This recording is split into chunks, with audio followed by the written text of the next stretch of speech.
We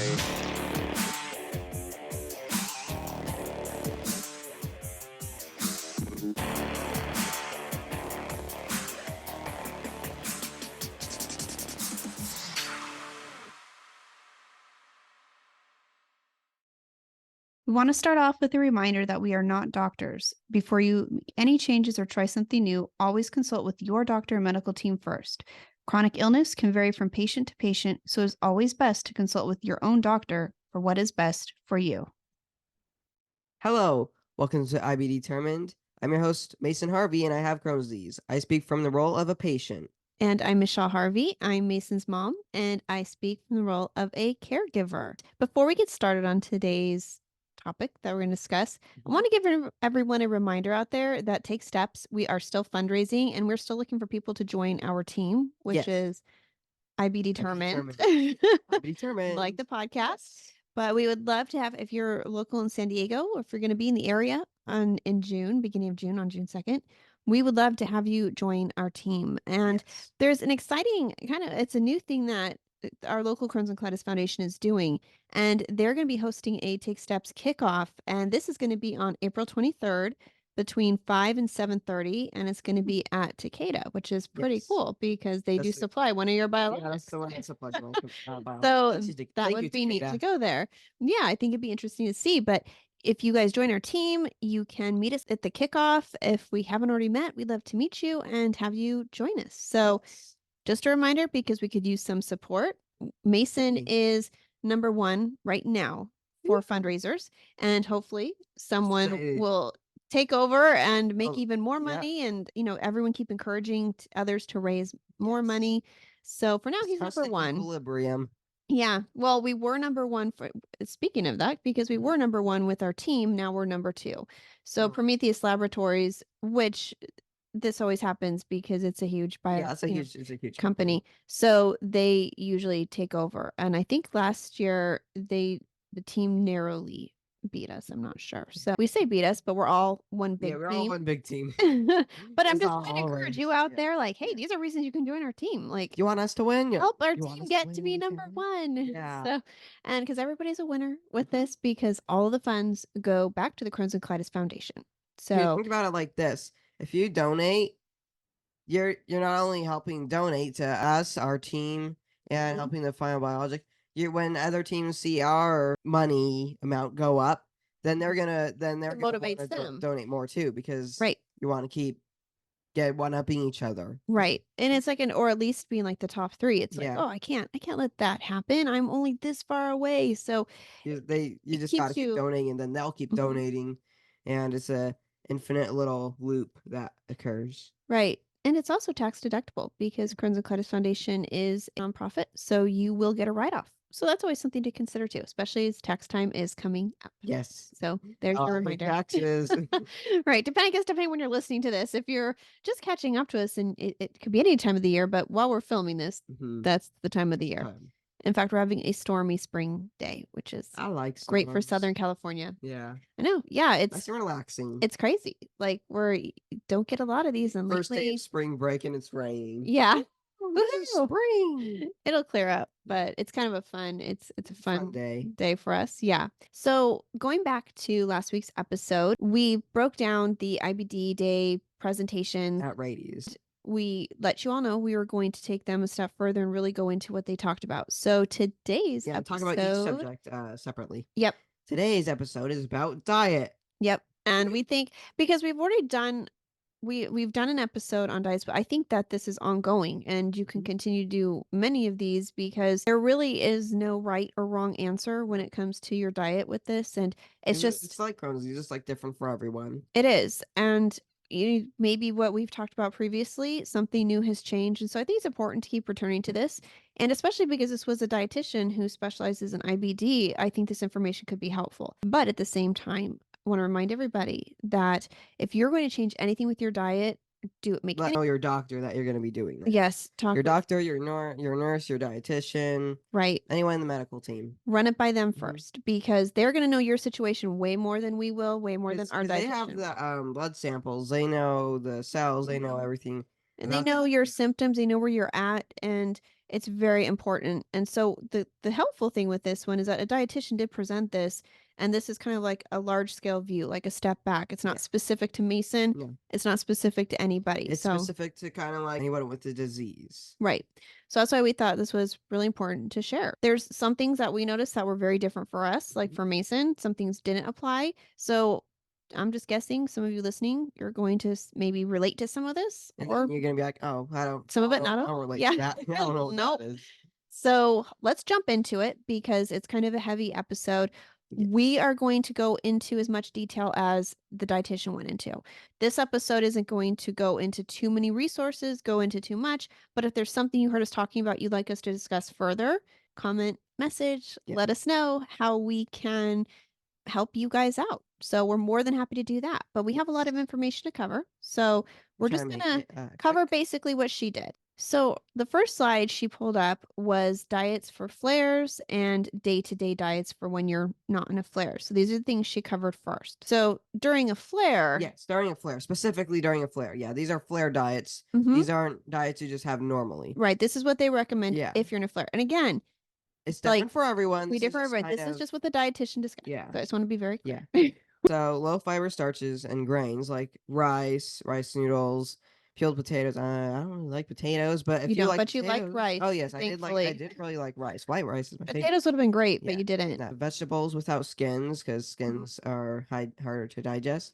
This is peeled cucumbers and peeled carrots. Yeah. Things like that. So you have your vegetables without skins and then fruit without skins. So like bananas, peeled apples, avocados, melons, maybe peeled plum. I love plums. Yeah, and we used to do strawberries. Yeah, peeled strawberries. We would cut the outside, like it's like a little bit of work, but it's worth it because you get to still enjoy these just things. One little strawberry, and peel all that off, and then you got to peel more because you still want more. Right. And so what else during a flare?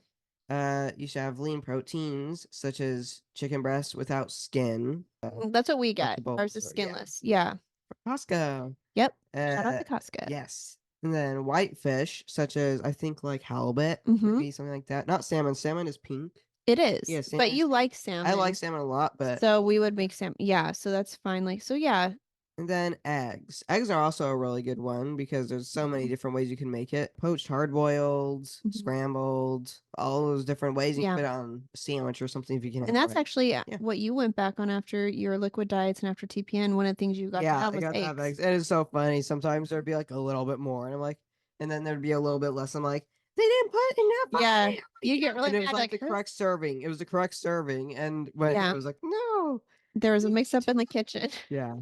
At the hospital a couple times.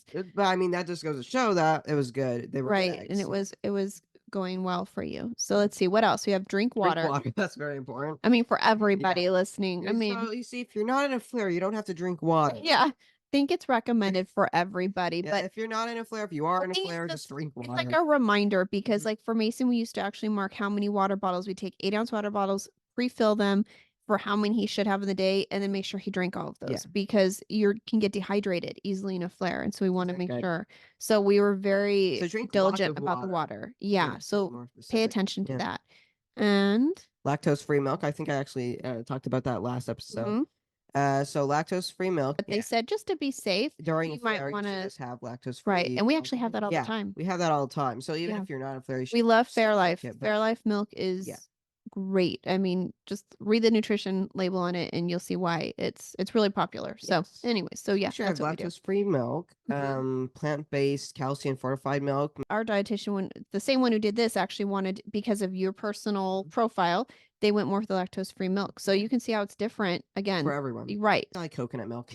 I don't know. It's not that's good. I love coconut milk. I don't know why. Yeah.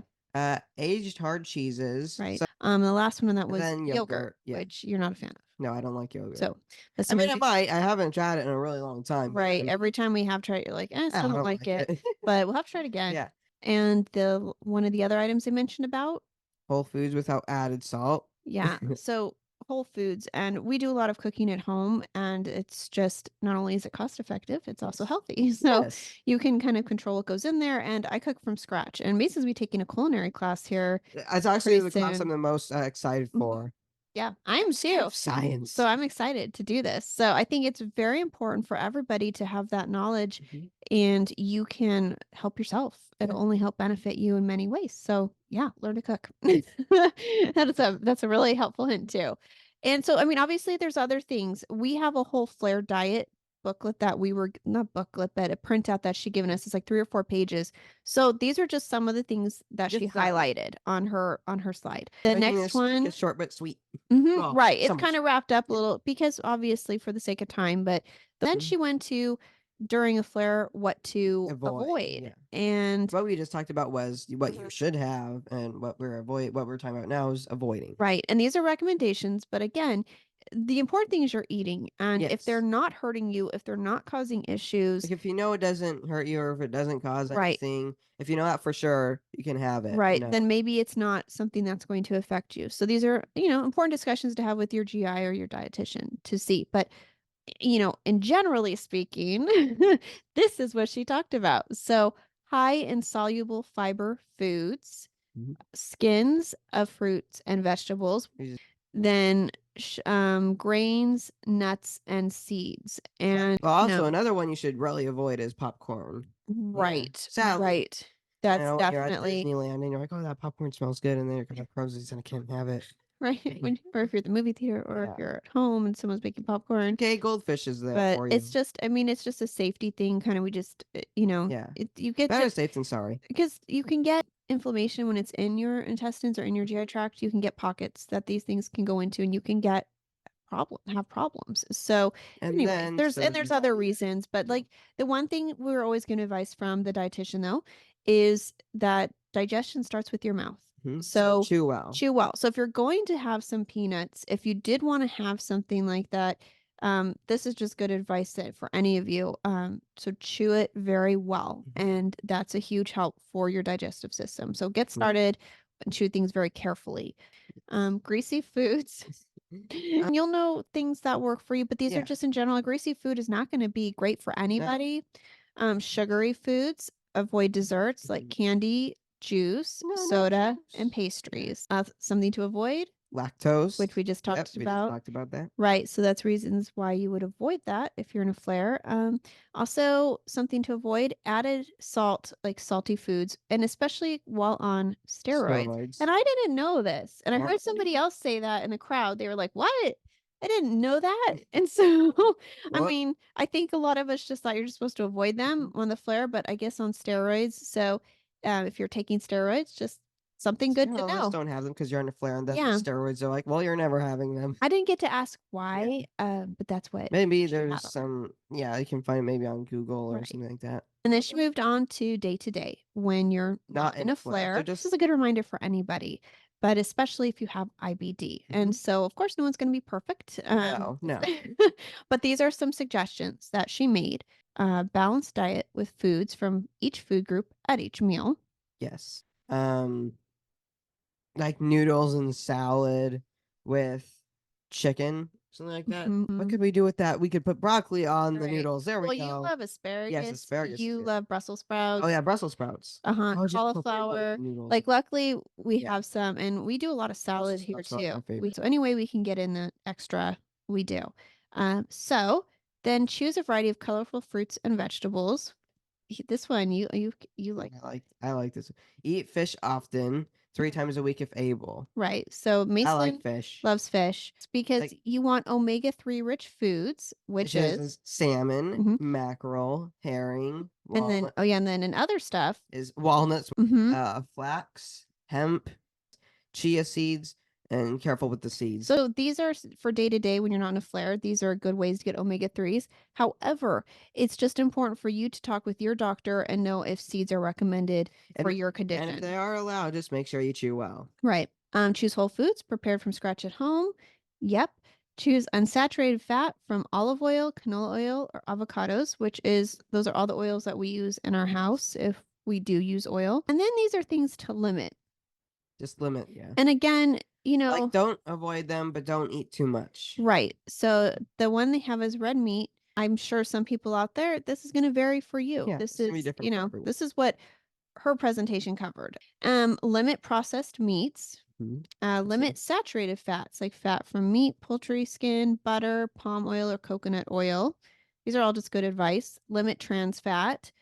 Avoid highly processed foods containing carrageenan, carboxymethylcellulose, and polysorbate 80. Congratulations pronouncing all those because I could don't not. even.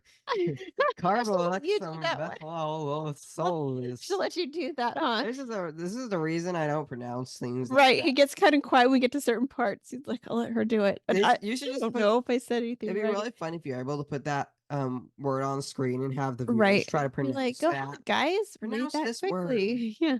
But I don't know if I pronounced all of them right. And I certainly didn't Google them to get all the information for you guys. You should look into it, see what you're eating, just give yourself that knowledge. Check out what you normally eat and see what you can find.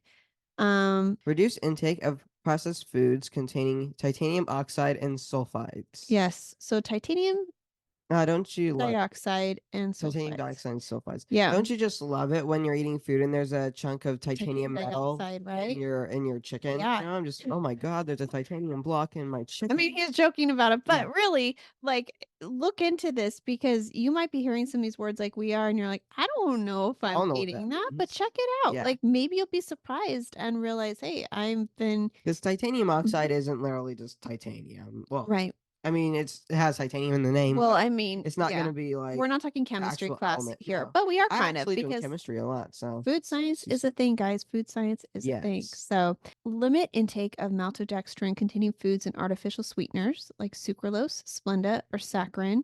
Equal or sweeten low. So these are all things to limit. And then she kind of broke it down into recommendations specific to Crohn's. And some suggestions she had was increase vegetables and fruits, which we've kind of talked about. And then you proceed to decrease food containing saturated and trans fat, emulsifiers, carrageenans, artificial sweeteners, maltodextrins, titanium dioxide. And so kind of everything, she just kind of wrapped up again in a real quick, recommendations. And then for ulcerative colitis, her recommendations were to increase omega-3 oils from fish and food. So like the salmon, the herring, all the fish again. And then proceed to decrease food containing red meat, processed meats, dairy fat, palm and coconut oil, saturated and trans fat, emulsifiers, carrageenans, artificial sweeteners, maltodextrins, and titanium dioxide. So kind of like that last part was the same thing as for Crohn's. Right. So very similar. I did it very horribly. No, you did fine. You did fine. So just that's kind of how she wrapped it up.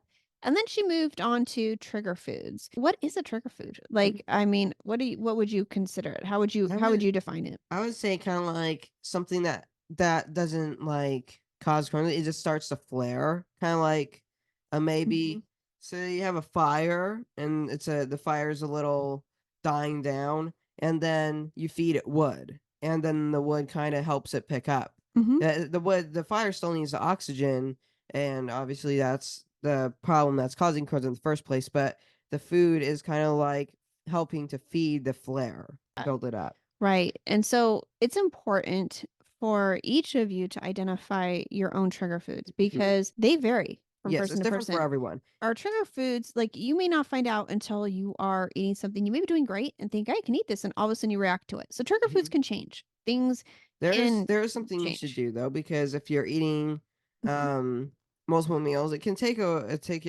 few days for a flare to start. So just keep a little log of what you're eating, so you can say, well, if it affects me in like a few days, this is probably what caused it, because I haven't eaten this, and this is the one thing that I haven't eaten in a while. It kind of, you can look back and you can say, oh, this did give me a stomach ache that night. Yeah. And then I had it again here and it gave me a stomach ache again. So maybe there's some kind of so you can find correlation there. Yeah. She said to keep a record of symptoms. And we are planning something to help you guys out with this, like specifically to help IBD in hopefully a new way. And so we are working on that for you all because it's so important to us. Exciting. And so some of the common trigger food, again, some of these do not trigger Mason. And so some of you who maybe aren't on biologics, you're trying to do diet only, This is really important. You may have a totally different experience than Mason's having. But for Mason, really, because I'm on biologics, I'm able to eat whatever I right. like. But we're still Yeah, within reason. Yeah, within reason. But we monitor still, make sure there's no certain triggers. And because some of you out there are going to know those triggers, and it makes it really, you may have multiple triggers. Some of the common ones, she said, are ultra-processed foods, greasy foods, high-fiber foods, corn and corn products, nuts and seeds, spicy foods, dairy products, alcohol. Yeah, I don't think anyone here is thinking that. It was for pediatrics, but they're just kind of like, hey, when you guys are getting older and you're considering drinking, like these are important things to take into, and especially with your medications too, guys. Yeah. Okay, Alcohol is definitely beyond, not good. yeah. So alcohol is not good on its own, and then it's not good with medication. right, combined with medication. So really important to have these discussions with your doctor to find out, what is compatible with the medications you're taking and what is recommended for the condition of your disease. Yes. So they had a little cute little pictures off to the side. And I want to mention, I thought it was pretty funny what we heard in the crowd with this, because they show these pictures and I'm imagining all the kids are looking at it and they're like, what? Like, oh, that's going to make it sick. But again, this was just recommendations. right. And so some of you might eat these things and not have any triggers, but some of you may read this and go, oh, yep, oh my God, yeah, everything on there. That's dangerous. The first thing they said was French fries, which was really funny. Yeah, because one of the people in the back of the car was like, but I eat French fries. That's what they said. They're like, what? But I eat French fries too. Yeah, it was poor kid. It's like, well, but obviously for that child, but again, these are all things we shouldn't have in excess, no matter who you are, really. We had hamburgers, shakes, donuts, beer, pizza, hot dogs, wine, and soda.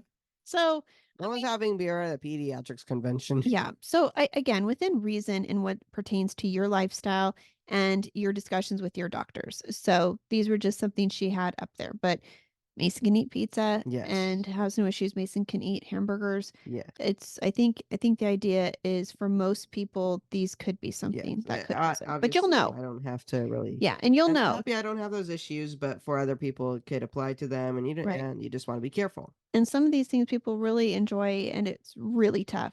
She did mention that ultra-processed foods increase the risk of an ulcerative colitis flare in particular. The next thing that she moved on to was discussing special IBD diets. And so some of the ones she mentioned that are in use, and some of you out there, I hope, some of you are going to recognize these. You might have tried these. You might be doing one right now. So some of the special IBD diets are gluten-free, low FODMAP, Mediterranean, specific carbohydrate diet, Crohn's disease exclusion diet, dairy-free, and exclusive enteral nutrition. Right. The Crohn's disease exclusion diet, a lot of you may hear it as the CDED, and the exclusive enteral nutrition, some of you may hear that as EEN. We also have TPN, which is total parenteral nutrition.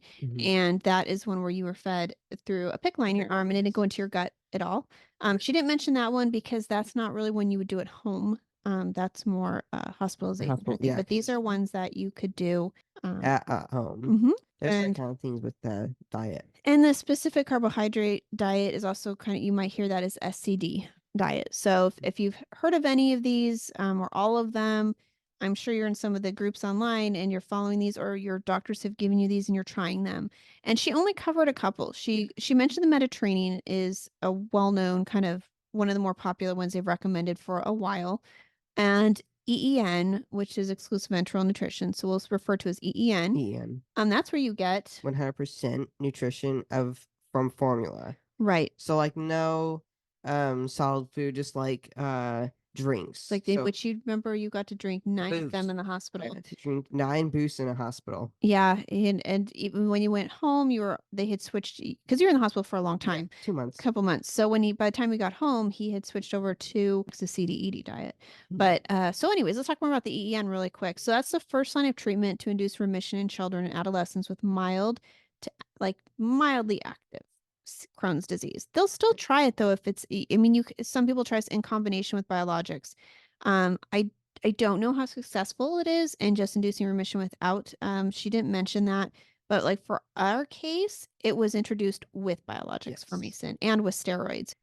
And then next she moved on to explaining how this EEN can help to optimize nutrition status and growth. It also can increase your chances to avoid or delay steroid treatment, which again, in our case, not at all. It was used with it. So maybe someone who's very mild and parents don't want to make the jump quite yet to steroids or biologics.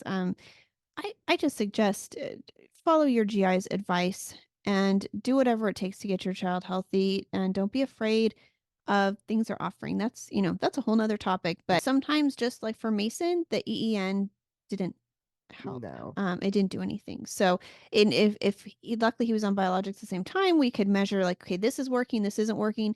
The more valuable time you sometimes spend trying to find alternatives, it can get worse. So for us, they kind of threw everything at us. But EEN for Mason didn't delay steroids for him. It says also a similar, if not superior effectiveness for remission induction to steroid treatment in children. So they have had cases where EEN was more successful than steroids. And some of you out there may have experience with this. I have not personally heard of that. I don't personally know anyone, unless I do and you just haven't told me. So maybe EEN was great and we never talked about it. But this is just something she went over and mentioned. There's insufficient evidence for effectiveness of EEN in active ulcerative colitis. And so that's also very interesting because like Mason's Crohn's disease, because it can be anywhere in the GI tract. And so Mason's was in his colon, which is where ulcerative colitis is usually present. And so he had presented very strongly with the colon as well. And that could be why the EEN was not really an option for you.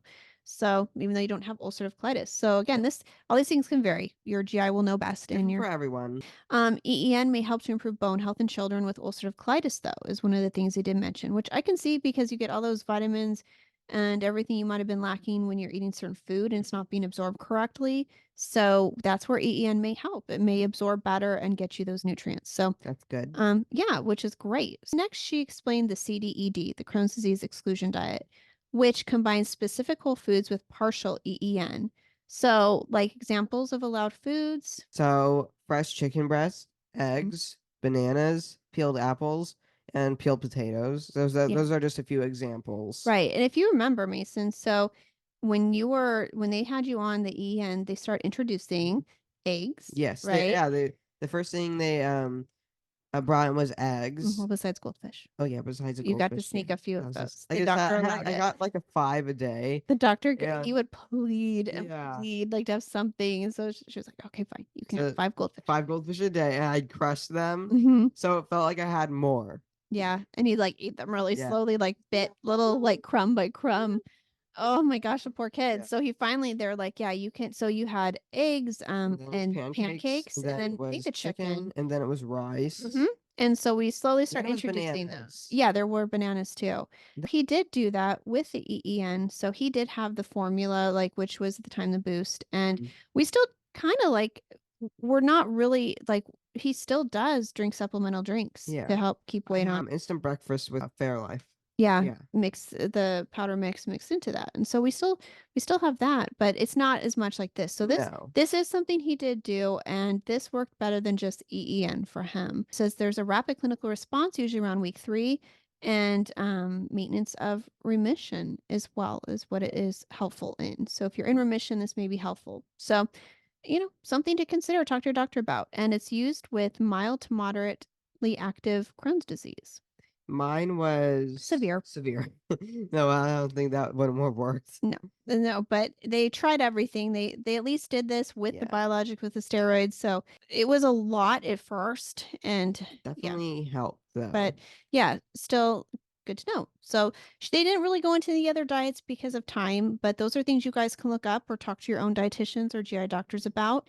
She next moved on to vitamins and supplements. One of the things they mentioned was the benefits of vitamin D. And what do you take every day? I take vitamin D. Every day. Yes. Yeah. And so that was something that was prescribed by his GI. Vitamin D deficiency is associated with higher risk of disease activity flare. Higher serum vitamin D levels have been associated with lower risk of developing Crohn's disease, which is interesting. How that works. I don't know. We're not scientists. We're not doctors. No. We're just 2 people in the podcast. Right. So that might be something they've connected, obviously not solely, but something they've connected. Yeah. I think also, though, what's could be interesting is when you do develop Crohn's disease, you could be low in vitamin D because your body's not absorbing Yeah. correctly. So, Doesn't vitamin D help with like bone? yes. Yeah. And so it's interesting when they say that the levels have been associated with lower risk of developing the higher vitamin D, but maybe when they test you guys, you're low on vitamin D because your body's not functioning correctly. Yeah. So hard to Who know what the knows? causation is. So anyways, Yeah. probably really confused everybody. Yeah. Sorry, my brain sometimes it's just okay. like It's okay. goes in a different We need to get direction. some scientists on that. I need to stick to the script. And so the next thing she mentioned was that higher levels of vitamin D have been shown to be associated with less disease activity, reduced risk of surgery, and hospitalization in Crohn's disease. And now your vitamin D levels are excellent. So that's Yeah. good. That's good. So for us, vitamin D, I mean, some of you out there maybe they don't want your child to have vitamin D, or adults, maybe not either. But for us, it's been great. Yeah, it has been really good. Good for bone strength, is what you just mentioned. Yeah. And most benefits are seen with daily supplement of at least 25 mcgs daily of vitamin D supplements. So that's what they recommend, at least on here. Yours may vary. Then, so they monitor your vitamin levels with labs, which yeah. I get. You've been getting every 4 weeks. Yeah. So you'll probably start getting every 6 weeks. I think their labs will be, since we're adjusting your infusions. That's good. But I get them with my infusions, so we don't have to go down there separately and get labs done. We just get them with the IV infusion. Right. Sometimes we have to do extra labs and still do it. But to monitor your vitamin levels, he gets that done regularly. Because another reason is to monitor for iron deficiency, because iron deficiency is very common. Yes. And with iron deficiency, fatigue. Yeah, you might see fatigue. You're tired. Fatigue, headaches, dizziness. Right. Fainting. Right. So something. So they might want you to take a form of iron. And so it's important to monitor those levels. We get Mason's monitored very closely. He was anemic. Yeah. And so it's very important for us to continue to monitor that. And then this is iron is not yummy. No, he hated it. And I mean, what did we have? And so, because iron is better absorbed, not taking it with a dairy product, but taking it with orange juice, like something like orange juice of some high vitamin C helps the body absorb it better. Cranberry juice. Yes. But we tried everything because cranberry juice we thought might cancel out the taste of, because even when you swallow the pills, you didn't like it. The funny part is cranberry juice is ruined because of iron. Right. And he used to love cranberry juice. You might just love the flavor vibe. You might just love the flavor of iron. Anyone who does, but maybe somebody out there listening might be that one lucky person. Right. Which would be really cool, because good for you. That saves, you can also get iron infusions too. So, there's also some like iron, like the ones you got. Oh, the chewables. We had to give you some. Ones. Yeah. They were like an orange flavor. If I'm being honest, the chewable ones, even though you're chewing it, they were for some reason a lot better than the liquid one you just right. The flavor was canceled out a lot more. Right. Because it just has like this weird dark flavor, but the metally flavor, but the liquid one just has a really weird flavor. Because even when he used to try to swallow them, he could still so these chewable ones, for some reason, he did the best with. So those were just on Amazon, and they helped pretty well. They helped pretty much. And if you want to find out, let us know. We'll tell you what they were, because I don't know right now. I don't know right now. I don't remember. Might be a link in the description. And then this fun one, this is something new that they've been using, curcumin Qingdai. Yeah, and so they call it CurQD. So CurQD is, they said, that's what it was. Okay. And so CurQD is said, they had on the slide that it's used in children with ulcerative colitis, but I do know some kids that have Crohn's disease. I believe that they have been using it. We haven't used it yet. Our doctor has mentioned it previously, but we haven't got there yet. Mason is Crohn's, but again, presented with colitis as well, pancolitis. Yes. So it could work. Right.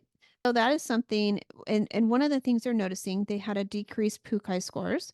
And so there's 20% noticed a decrease. A baseline of 30 went down to around 10 for their PUCI. So that's, you ideally want a 0. It can go up to, I think, in the 60s, or on our scale at least. So anytime there's a decrease in the PUCI scale, that's excellent. A decrease in calprotectin scores. So some were around 850, and they decreased to around 100, which is a huge improvement. You guys all know that calprotectin score. Everyone's always hoping to get a low one. And so it really helps you detect the inflammation. Hopefully we get a low one. Yeah, and you have, luckily, lately. Oh my gosh, like I said, I told your doctor, I think there's a 0 missing. Yeah. Are you sure? I feel like there's a 0 missing. this is exciting. It was really cool. It was But again, we're doing good. So that's kind of the things that they're looking at with CurQD. And they're saying it's effective and safe as an additional treatment. Right? So not like only. So again, this is going to be used with your biologic or whatever medication they're treating you with. So it's safe as an additional treatment to facilitate induction of response or remission for pediatric patients with mild to moderate ulcerative colitis, even after failure of biologic therapy. So if some of you are failing a lot of biologics, this may be something to incorporate into your schedule of medications. Yeah. And the last one that they mentioned before she wrapped up was coconut water. It's very interesting. Yes. And she mentioned that it induces clinical remission from mild to moderate ulcerative colitis while on therapy in the study they did. So, as well as Crohn's, it should be helpful. But the thing that she said to make sure people understood, this was while they were on therapy. There's misunderstandings that coconut water itself is a like cure. drinking it is a cure.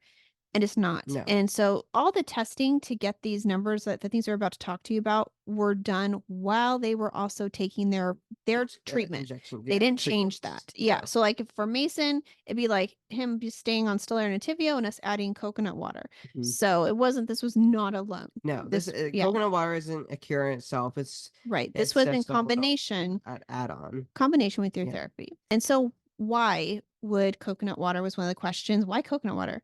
It's an anti-inflammatory due to the presence of cytokinins, phytohormones, and vitamins. So those are present. And Coconut water is very good. He likes it. Some people out there are like, yuck. Okay, here's a fun fact. The coconuts with the husk. Yes, the husk. That's what's is good for the water. But the green coconuts, the young ones, are good for the meat, not the water. The water isn't the best in them. It's the coconut skin itself. This is his preference. So that's what he prefers. So we've tried all of that. And this was before we heard about the coconut water experiment. It was something he already liked. So I just like to pretend I'm at Hawaii. Because we can dream. It's also antibacterial, antifungal, antiviral, and antioxidant. Has all those properties in it. It has antimicrobial peptides, which can influence the gut microbiome. It's a rich source of dietary potassium, and that's been linked with inflammation. So it's fresh, non-fermented coconut water, and that will you would want out of the young coconut, right? Or you can buy it. They have this bottled, so you don't have to crack one open and buy coconut water. Yeah, I know. So you can purchase this too. It's already been done for you. It's already supposedly this did help lower the calprotectin scores. When in combination. So, anyways, just something just good information for you to know. This is where she wrapped up, and we moved on. But we wanted to share this with all of you and just let you guys know, kind of what our dietitian went over. And so maybe this will give you ideas what you can talk to your doctor about. Or maybe you can suggest a certain diet that sounds like it might work for you. Right. Look more into it. Research some things. And I think there was I don't know if I have it on here, but I'll put it. She had a recommendation for a cookbook, and I will get that for you guys. I'll try to put a link to that because that was one of her favorites. And so it's an inflammatory. I like cookbooks. Yeah. So I'll put a link to that. And so with that, I'm going to wrap up because this was I know a lot of information.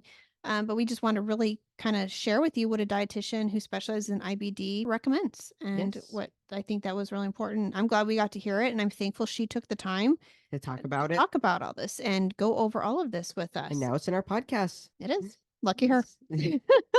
So anyways, guys, if you guys want to follow us on Instagram, you can find us at Team IB Determined. And you can also head over to any podcast station and listen on places like Spotify, iHeartRadio, Amazon Music, Apple Podcasts, and on YouTube. And there's now YouTube podcasts. Right, there is. And we'll perfect segue to YouTube itself. Yes. So if you do want to watch us on YouTube, so you can watch us and hear us, go to YouTube. And if you are on YouTube, make sure to like and subscribe. And if you want to be notified every time we post a video, make sure to hit that bell. Yep. And that's basically it, guys. Keep commenting. Yes, keep commenting. Keep messaging us. Let us know if anything in here you think we could talk more about. And we'll be back next week to break down more from the IBD day at Rady's. Yes. So you guys have a great, for Mason, it's spring break. So so you guys have a good spring break. Have a great work week if you're working, and great weekend, all of that. So we'll see you guys on the next episode. Bye. Bye. We hope you will stick around, tune in, and reach out to us with your own journeys. We are excited to give you an inside view of what it takes to be a caregiver and what it's like to be a patient. And most of all, we hope you'll maybe be able to apply something you hear on here that might help you in your own life. Sometimes life changes, and it's all about how you handle the journey.